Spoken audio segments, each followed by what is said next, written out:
Silver Wolf is shaping up to have a million, yes, a million, no hyperbole, different light cones in Honkai Star Rail, starting off with her own signature cone, the Incessant Rain. This cone's going to give you increased effect hit rate so you can land your debuffs better, which is great, especially for Silver Wolf's skill, as it does not have a default 100% base chance to activate. And in addition to that, it's also going to give you 12% crit rate if the enemy has 3 or more debuffs, which you're going to be able to do extremely easily with Silver Wolf in your party. And on top of that, you're also going to get the Aether Code damage taken increase, which unlike in Genshin isn't the same multiplier as damage buffs are. So this is going to increase your damage by, well, 12%, making Incessant Rain one of the best light cones for Silver Wolf if you decide to pull on the light cone banner. However, if you don't, there's a ton of actually very strong Nihility light cones to look at. For the 5-star, we do have In the Name of the World, which, to be honest with you, I'm not too enthused with here, but it is a great way to boost your damage with a 5-star light cone. And then in addition to the damage bonus and the attack percent increase that it's going to give Silver Wolf, it is going to give you effect hit rate increase for your skill, which will help you land that very powerful weakness change ability. And while as far as Nihility light cones go, Goodnight and Sleep Well, Eyes of Prey, and Vermont are all pretty interchangeable on a lot of other Nihility characters. This isn't necessarily true for Silver Wolf. For instance, Vermont is going to give you break effect increase and also increase the damage that you do, but only against enemies who are afflicted with shock or wind shear, as you can't do either of these status effects naturally on Silver Wolf. In order to use this light cone to its fullest potential,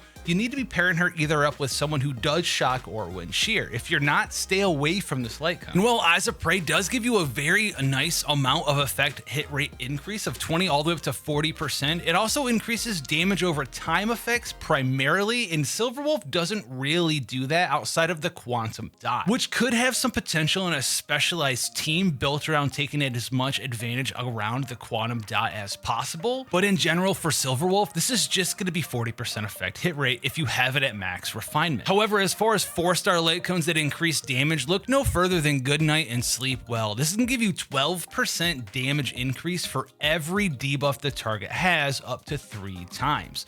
So at level 1 refinement, this is a 36% damage buff up to a whopping 72% at superimposition level 5. And this will also apply to damage over time effects as well. So if you're looking for a sub DPS plus Quantum Dot Silver Wolf light cone, Goodnight and Sleep Well is the 4-star light cone to go for. Resolution is also a 4-star light cone, and it does have a very powerful effect, which is Glance Back, which gives your character the ability to ensnare an enemy and decrease their defense from 12 all the way up to 16% for a single turn. Now, unfortunately for budget options, the 3-star light cones Void, Loop, and Hidden Shadow aren't that great. Void is going to be the best of them, as it's going to give you a gigantic effect hit rate increase of 20 all the way up to 40%, but it does only last for 3 turns. Whereas Loop's going to increase the damage you do to slowed enemies, making this a solid choice if you have a way to actually slow an enemy in your team composition. Whereas Hidden Shadow is going to give you an additional multiplier based off of your attack to your basic attack after you use a skill. And Hidden Shadow is very similar to We Will Meet Again, which is the Battle Pass light cone, which adds a smaller multiplier to your basic attack or skill in the same way. It's a smaller multiplier than the 3-star cone, but it is a little more consistent. And honestly, while these 2 cones are fine, I wouldn't write home or be excited to put them on Silver Wolf. But what I would be excited for is before the tutorial mission starts, which is a free light cone that we're going to get from the event Star Hunt game. This light cone is going to give you effect hit rate increase while also giving you energy to Silver Wolf every time you hit an enemy that is affected by a defense down. And Silver Wolf can apply defense down either with her ultimate or with her passive talent, making this light cone very good for making sure you have consistency in your Silver Wolf ultimate while also helping you landing her very important debuffs. So while not the flashiest light cone or one that makes you do more damage with Silver Wolf herself, this is a very good consistent light cone and probably the one you should aim for if you don't have any of the alternative options. But let me know what light cone you're going to be using down below, and let's get to gaming.